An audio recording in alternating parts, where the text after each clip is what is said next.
1年の歳月をかけて命が吹き込まれる張り子人形ファイアスの終焉を目にしています。毎年3月19日のサンホセの日にクレマといって700体以上もの張り子人形ファイアスに一斉に火がつけられます。親から子へと継承される伝統において、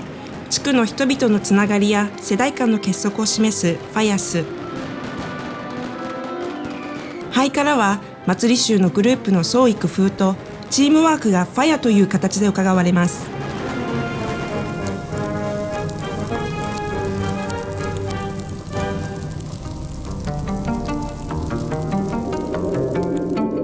その正確な起源は不明です。中世の年代記によれば、地区の人々が古い材木や家具を集めて大きな焚き火をしていたとされ、春の到来を告げるものでした。他にも大工職人とその守護聖人と崇められるサンホセの祝祭に関連づける説もあります。しかし今日知られるような火祭りファイアスに関する最古の情報は今から150年以上前に遡ります。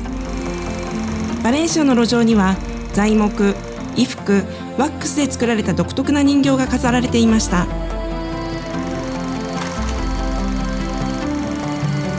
それらを始まりとして祭りの進化は今に続いています。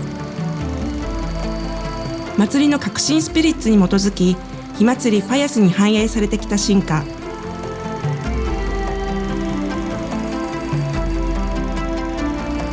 実社会を映し出すものとして社会の特質がファイアという鏡に常に映し出されてきました。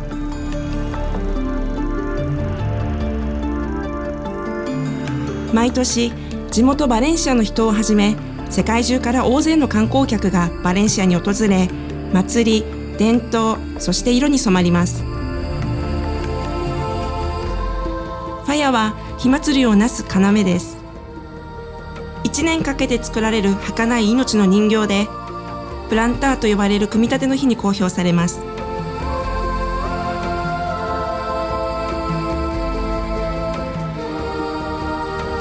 ラ・プランターはアーティストや祭り衆ファイエロスによる仕事の集大成で、空虚なバレンシアの街頭に壮大な人形が誕生します。機械的な手段が流通していますが、一部では今もなお伝統的な手法が残っており、トンベによる設置が続いています。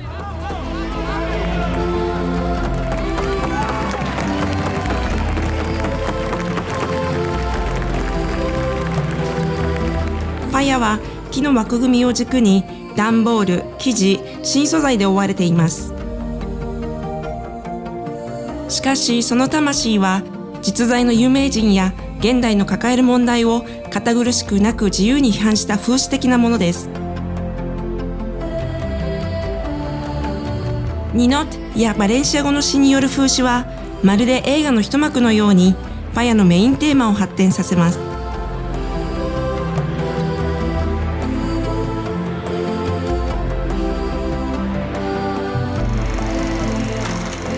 歴代すべての火祭りファイアスにはそれに関連した説明案内もしくはジブレットがあり、バレンシア語でメインテーマを語っています。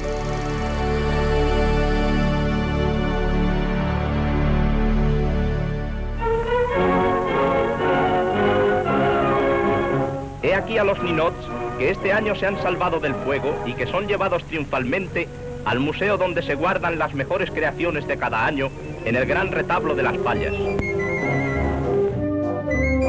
自由で民主的な気質を持った祭りであることは毎年明らかで、人気投票で選ばれるニノット1点だけが火の手を免れます。この人形は燃やされるのを免れ、古きを訪ね伝統が息づく火祭り博物館の一部として保存されます。ファイアの制作には多大な努力が含まれ、同様にファイラスと称される祭りに関わる地区の多くの住民のチームワークを要します。連携作業のため、ファイエロスは特定の機能を持った対策委員会、もしくは運営委員会を結成します。アゴラ、もしくは運営委員会の集会所はカサルと呼ばれ、社会的な結束を促す場所。そこにはファイアの政策をはじめ、社会的、文化的、またその年の連帯活動の調整という共通の目的を中心に、年齢、性別、経歴に関係なく人が集います。ファイラ委員会は、毎年それぞれの委員会ごとに代表となるクイーンとコルテス・デ・オノールを選出し、同様にバレンシアの火祭りファヤスではファイラ・マヨールを選びます。任期中、彼女たちは祭りの大使として各地を駆け回ります。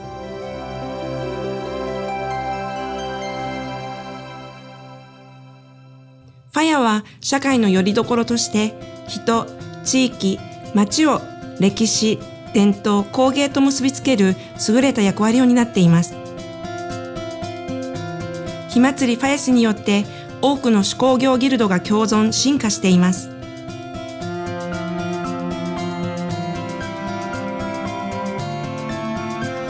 中でもより重要なグループは建築、彫刻、画家、デコレーターが混在するファイアアーティストの集まりです。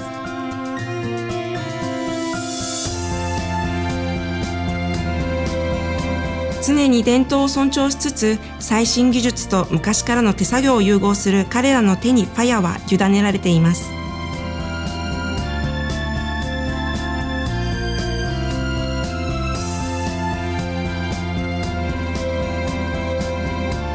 先代から後継者へと口頭でその知識を伝えるアーティスト。しかし最近では新たな専門家たちも公式センターで訓練されています。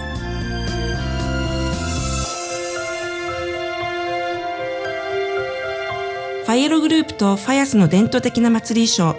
金細工師、理容師、扇子職人、あるいは絹職人たちの匠の技が祭りに彩りを加えます。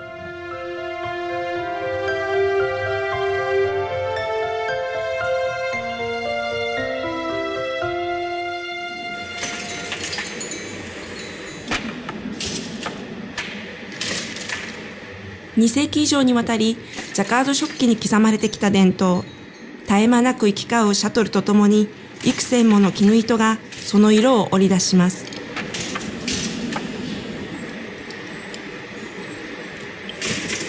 結果、織物の芸術作品が生み出されます。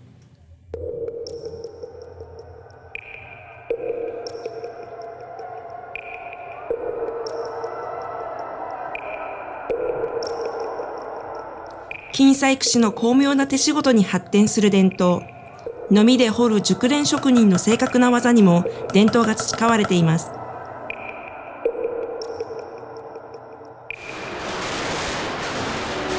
バレンシア人の血の中に流れる花火の伝統。祭りの基本的な要素の一つ、爆薬が様々な形や表現で仕掛けられます。トロンステバック、巨大爆竹ショーマスクレター、あるいは花火大会ミッテルフォークは多くの観光客や訪問者を祭りへと誘います。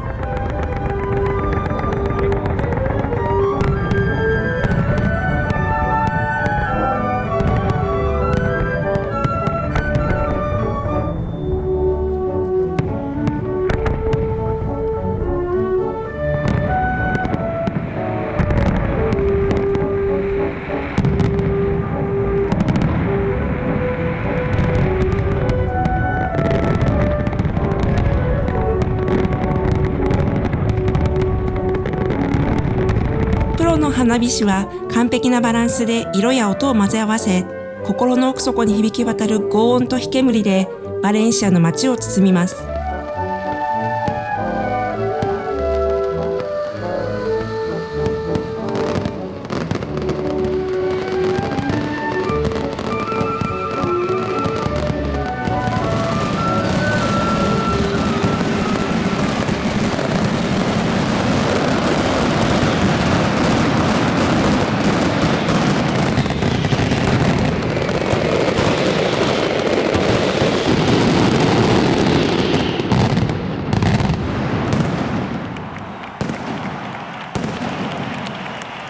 爆薬が与える爆発的なサウンドトラックの火祭りファヤス。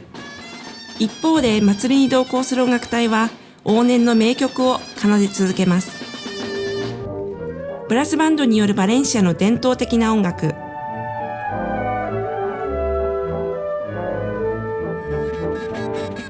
あるいはバレンシアならではの本格的で独特な楽器、タバルやドルサイナの音楽隊による郷土音楽。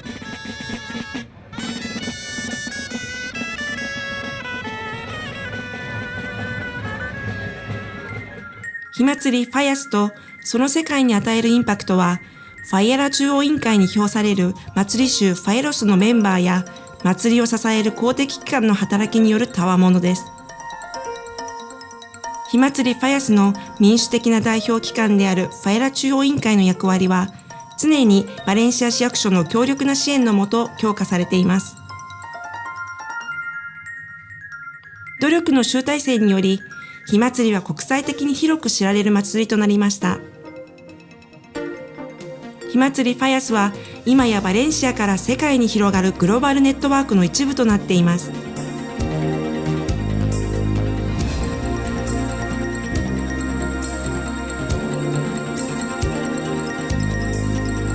どの国でも火祭りファイアスのニュースやそのイベントをはじめ、祭りの息吹をライブでフォローすることができます。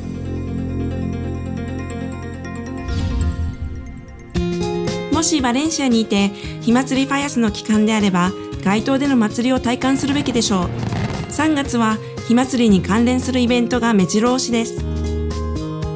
バレンシアを散策しながら街の変身ぶりをじっくり眺め、火祭りファイアスに浸ってください。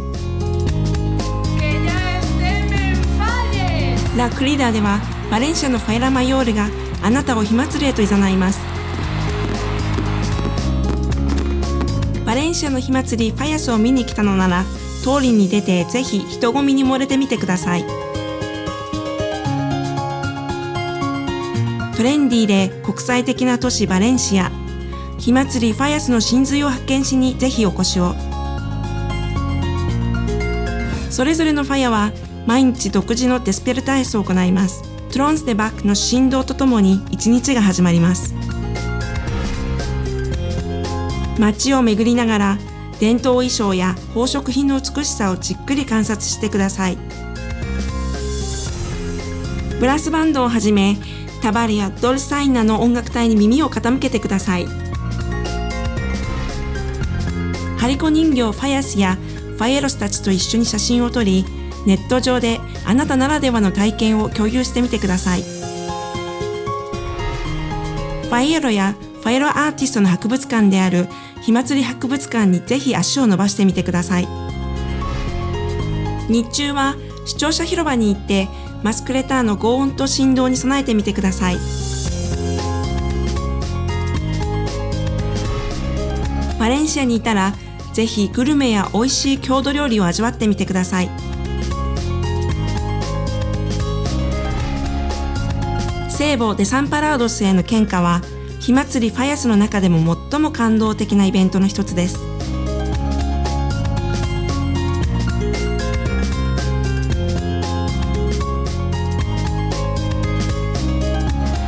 夜になるとバレンシアの街頭は訪問者を迎える豪華なイルミネーションに照らされます。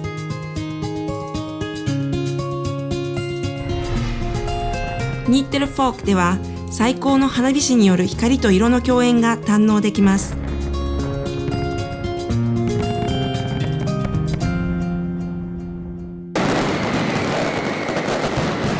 そして19日にはファイエロサイクルの再生を見逃しなく。火祭りファイアスはもちろん、多様文化で世代間を超えた人のつながりにあなたも身を委ねてください。